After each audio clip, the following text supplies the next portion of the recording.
Hey folks, it's Sunday evening, about the same time I did a video last week. Last week I shared an 11-minute video, unedited, with me talking about this, that, and the other going on in life, and you wouldn't believe the people who shared such warm appreciation for that. And my cousin actually said, I hope you'll do more of those. So I believe social media and Facebook are more bad than good. But I use Facebook for Facebook Marketplace religiously. I mean, I have found some deals. And I like Facebook for things like this. I'm not in your home, but I'm able to connect with you a little bit, and people can connect with me a little bit. And I think Facebook can be useful for my business in real estate. And it keeps me front of mind when somebody says, I need to sell a house. I want you to think of me first. I want Zach Roberts to pop up immediately. But anyway, this week, the big news of the week, there are a couple of things. If you watched last week's video, you know that it was Flannery O'Connor's birthday, my favorite author. She died in 1964. She was 39 years old, from Milledgeville, Georgia. And I got to go to Milledgeville, Georgia. It was a great weekend. Really, really, really great weekend. And Milledgeville as a town swept me off my feet. I'd never been there. I've spent very little time in Georgia. But the town was wonderful, beautiful. And I did another little video I may share at another time, walking through a particular area of the town and looking at some historic homes. It's just wonderful to see how these older homes have been kept. Some of them need to be kept more, but they've not been demolished. They've not been wrapped up in vinyl siding and vinyl windows. Do you realize, folks, that when you buy any product that says zero maintenance, that means it can't be fixed when it's broken? And so those zero maintenance items means that you will replace them. So I loved seeing these homes that have been standing since the late 1800s, and they're not cookie cutter homes. They're all in wonderful different shapes and sizes. Anyhow, I digress. When I first got into town in Milledgeville, I just put in my GPS to take me straight to Milledgeville, Georgia.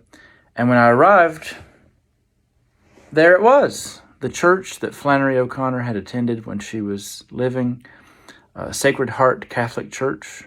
Beautiful little building. And right out front, there was a sign that said, fish fry tonight, 5 o'clock. So do you know where I had dinner? I went to the Fish Fry at the Catholic Church, and it was great. If I were to make suggestions on how to travel, when you go to a new place, don't eat at Chick-fil-A. You can eat Chick-fil-A whenever you want to when you're at home. Find the little mom and pop place. Hazel and Margaret have a little sandwich shop, and they need your money. Chick-fil-A doesn't need your money. And so the Knights of Columbus at the local Catholic Church were having their Friday, because it's Lent, they were having their Friday fish fry. It was $10, and it was excellent. And I went through the line, I got my food, and I sat down. And you just imagine, we're in some sort of a fellowship hall, folding chairs. It was wonderful. Very small town. People are waving, and they're saying hello to each other. And it's not just parishioners, congregants of that church. It's anybody from the community who goes there. And so I asked this woman, I said, do you mind if I sit with you? She said, sure. And she and her husband were sitting there, and we had great conversation. And somehow, so her name was Susan, her husband's name was Andrew. And we were talking about regional foods. He's originally from Massachusetts. She's originally from Michigan. I'm originally from West Virginia, and here we are in Georgia. It's America. I love it. And I said, do people eat pinto beans and cornbread down here? Oh, yeah. I said, well, where I'm from, we like to have something pickled with it. Pickled beets, or a little bit of pickled corn, or some kraut. Something that when you scoop up that little spoonful of beans, because the beans are not necessarily a real bold flavor. Then you add in that sour punch of pickle flavor. Oh, it's just wonderful. And so we started talking about regional foods. Excuse me. And I thought back to when I lived in Pennsylvania, and Scrapple. Have you heard of Scrapple? I don't mean the board game with letters. Scrabble. Scrapple is made up of the leftover parts of the pig, the scraps. And it's compacted into I'm making this sound real good. It's compacted into a brick, and you slice little thin pieces off of that brick and fry it. And people like to eat it with ketchup, or they like to eat it with maple syrup. I preferred ketchup. Anyhow, I asked the couple, I said, have you heard of Scrapple? And the man said, oh, yes. And then he immediately veered off and started talking about a German restaurant. And he said, they've got the best schnitzel. And he thought I said schnitzel? Listen, Andrew, schnitzel and Scrapple don't sound anything alike. Anyhow, I just went with it, and we talked, and it was great. And he's served in the military, and she's a speech pathologist. And we've got some other woman who came by with her kids, and we've got another couple who sat down next to us. What's the point of this story? When you travel, engage with the community. Engage with the people, the locals. I love that. That just makes the trip. I'll tell you some more. I went to the birthday party for Flannery O'Connor at her home, which is called Andalusia. And they had bands playing, and they had a great big birthday cake. And I was sitting, you can just imagine there's a little stage set up, and people have brought lawn chairs, and they're seated out in front of the bands that are playing. I didn't bring a lawn chair, and I'm not being rude. I just really didn't care about the bands. I wasn't there for the bands. So they have this great big long stretch of rocking chairs in the shade. That's where I sat. I didn't need to be in front of the band. I was just relaxing.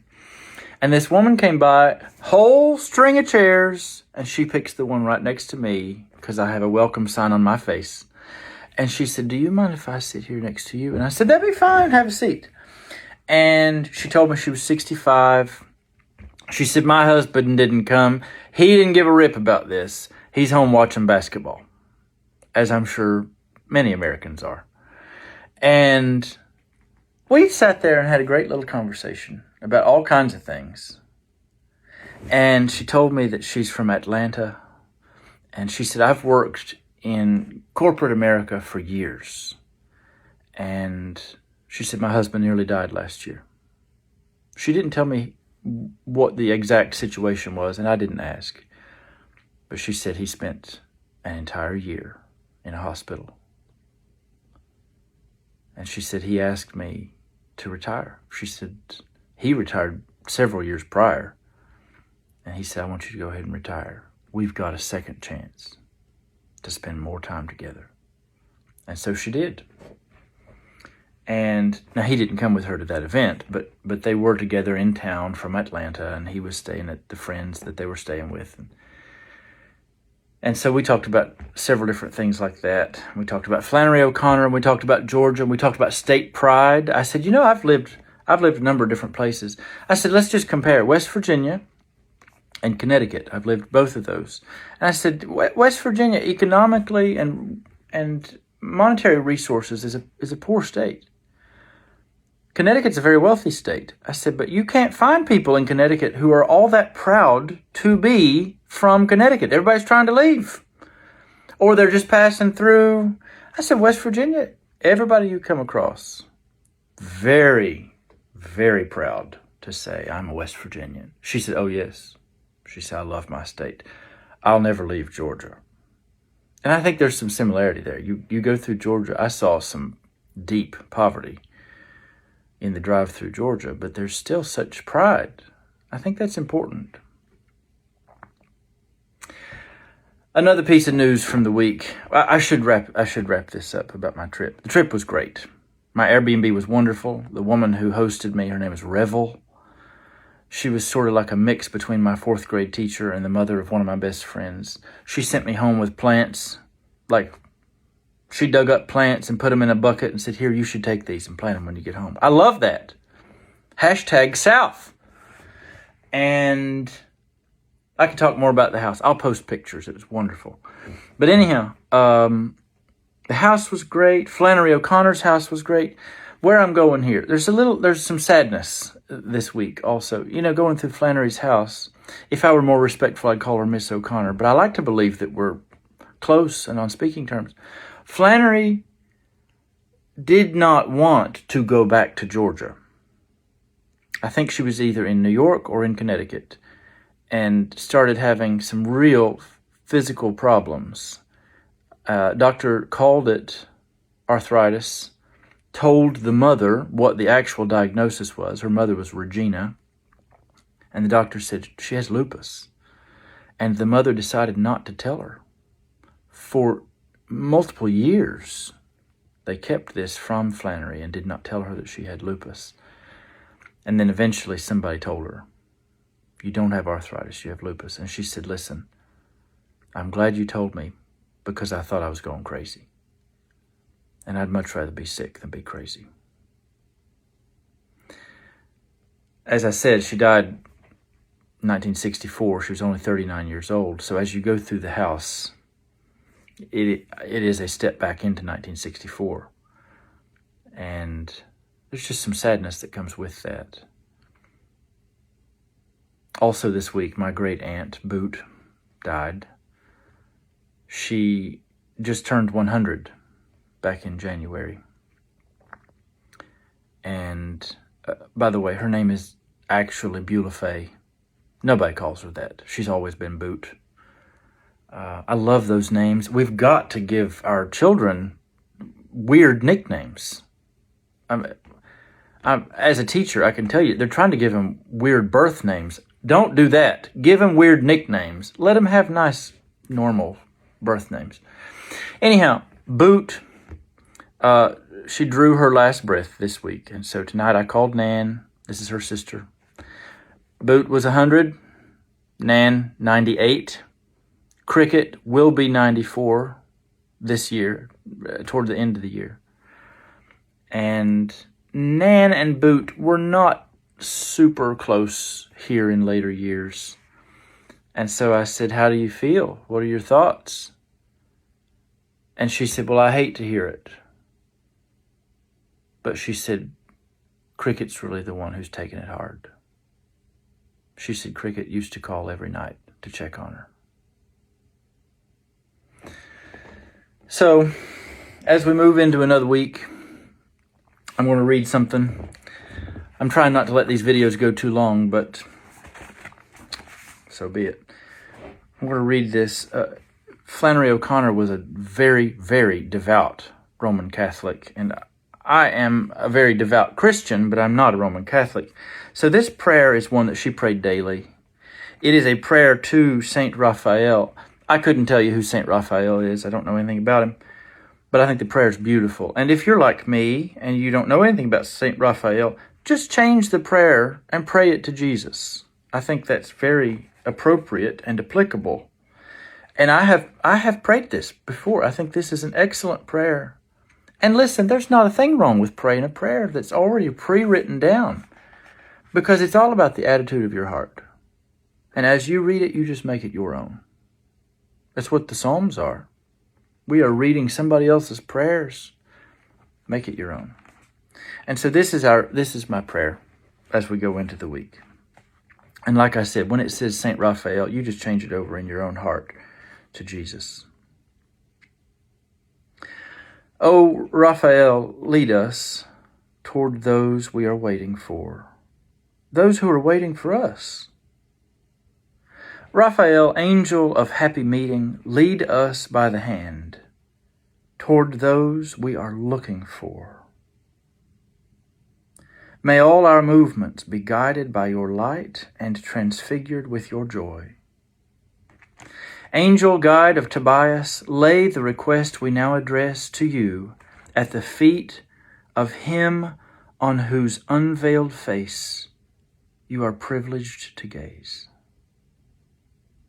Lonely and tired, crushed by the separations and sorrows of life, we feel the need of calling you and of pleading for the protection of your wings, so that we may not be as strangers in the province of joy, all ignorant of the concerns of our country. Remember the weak, you who are strong, you whose home lies beyond the region of thunder, in a land that is always peaceful, always serene and bright with the resplendent glory of God. Amen. What an excellent prayer. Lord, lead us toward those we are waiting for and those who are waiting for us. Folks, we may go up this week, we may go down this week, but either way, we're going forward. Have a great week, and God bless.